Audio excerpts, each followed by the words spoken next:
You are listening to chartingwealth.com for Friday the 4th of March, 2016. What do we have going on? Well, the markets continued to move up. It was up again on Thursday, 0.46%. The total market is represented by IYY.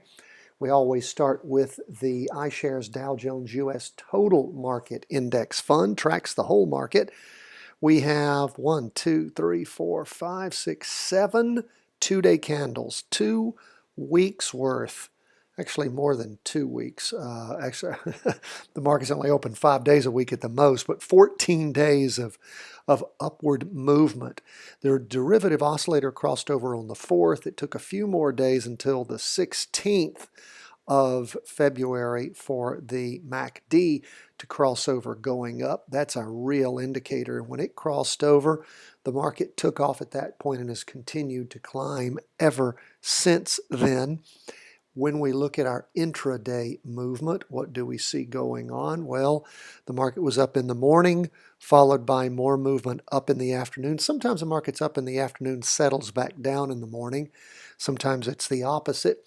What we saw going on, though, was the market went off early in the day and continued to move up. We have the derivative oscillators in the positive, as is the MACD on the short chart. So we have continued upward movement as the market continues to roll up.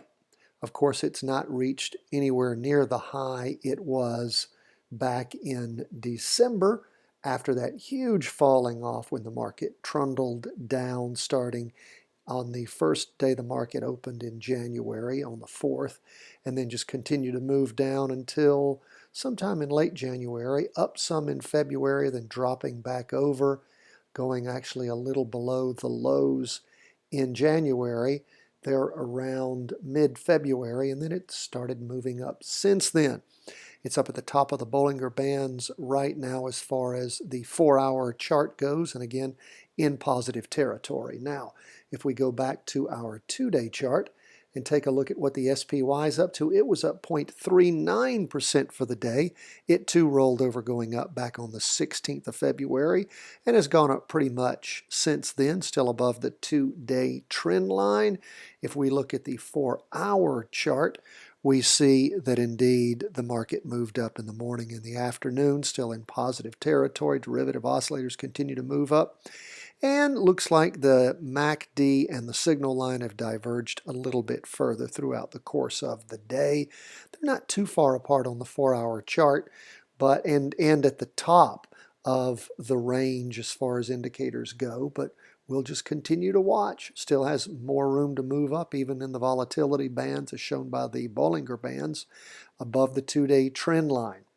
Lastly, as far as indexes go, as always, we look at the Qs, which is the NASDAQ 100. It rotated over around the 18th as far as the MACD and the signal line go. About the same time that, and we always like to see the derivative oscillator flipping over about the same time. Candles then started moving up at that point. The Qs for the day, however, was actually down 0.19%. When you look at the 4-hour chart, it does appear that it's losing some of its steam. Maybe the Qs is getting ready to move over. The MACD and the signal line are getting closer as far as those indicators go, and the derivative oscillator is losing some of its energy. So we'll continue to monitor that. The MACD really hasn't moved above the high that it reached around 4 p.m. in the afternoon on the Tuesday, the 1st of March. So it's just sort of stalled out. Maybe it's just digesting. It'll start moving up again. If we do have a crossover going down on the 4-hour chart, we'll sure wait for that pullback and see if indeed it'll start surging up again, and that would be a good entry point for us. But we are not there yet. Now, lastly, and again, so we're not traders like the professionals who have to trade in order to make their living. We're into conserving the money that we have in our virtual trading account just like it's real money. And again, we don't talk about real money trades here because we're not a stock calling service. We're an education firm. We want you to learn how to trade, how to read a stock chart, how to invest. Once you get really good at it, then and only then can you make your own decisions for yourself. We are not giving any market advice at all. But what do we want to do? We want to preserve our capital, our virtual capital in this case, and make trades that we have a high percentage of actually doing the right way and making money on them. So we like to see the market go in one direction or the other. If it's going in the down direction, then of course we would be looking for an inverse trade potentially. And as the market moves up on the big chart, when it rolls over, backs up, goes in the opposite direction on the small chart, and then turns back around to parallel the upward movement, that's when we look to get in. The next time we see that happen, as we have in the past, we will advise you and ask you to start playing around and experimenting in your virtual trades and seeing if it doesn't work for you also. We're all about making money, not losing money. Now, talking about not losing money, let's go to gold, up 1.73% for the day. Gold has actually gone above where it closed back on the big day on the 12th of February. It's been a while. Gold actually, if you follow our charts with us, rotated over going up on the 2-day chart back on the 14th of December.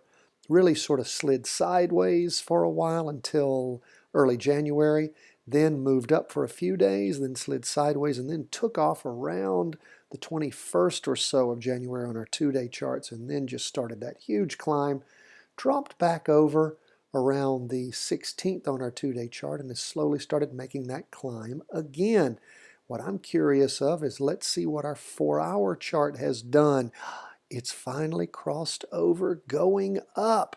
It had slid sideways for quite a while, stayed in the down direction, and now has crossed over and started moving back up. Of course, if you're going, and again, the gold chart has been so much different for us back over the many, many months before December.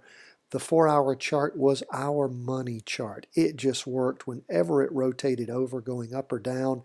Down, of course, you would look to purchase an inverse gold fund. Up, you would jump into GLD and, of course, in a virtual trade. And the market continued to work until right in December when it started sliding sideways on us, and that stopped working. Well, it started working again, sort of, in January and then in February, and then started sliding sideways again, starting around about, what was that, the 16th or so, and didn't really do too much for us. Hopefully now that it's rotated back over in the direction of the big chart, this is where you get your buy-in point. Those of you who were following gold as we had recommended, watching for it, hopefully you did turn around and jump into gold when that opportunity presented itself in the morning hours or at least in the afternoon throughout the course of today. And when I say today, I'm talking Thursday. So let's continue to watch and see if gold starts proving itself again, particularly on this 4-hour chart. That is where we've ended up the market for today. That is Thursday as we go into Friday, the 4th of March. We appreciate you joining us. If you have questions, concerns, issues, we love to hear from you. All you have to do is email us. Go to chartingwealth.com. Let us hear from you. Be sure to sign up for our newsletter. What do you get? Well, you get this broadcast every day in video. You can also follow us on Facebook, Twitter, YouTube, and we would love to have you go to iTunes, subscribe to our podcast at Charting Wealth. Give us a 5-star rating. You want to help us out? Do that for us. Thank you so much for listening. We care about you. We want to hear from you. Let us know what we can do for you. If you need certain help in certain areas, we'll be happy to consider doing podcasts in those areas and some additional training. You can find all that also at our website, chartingwealth.com. God bless you. Wish you the best in your education, in your learning, in becoming an excellent trader and investor. From chartingwealth.com.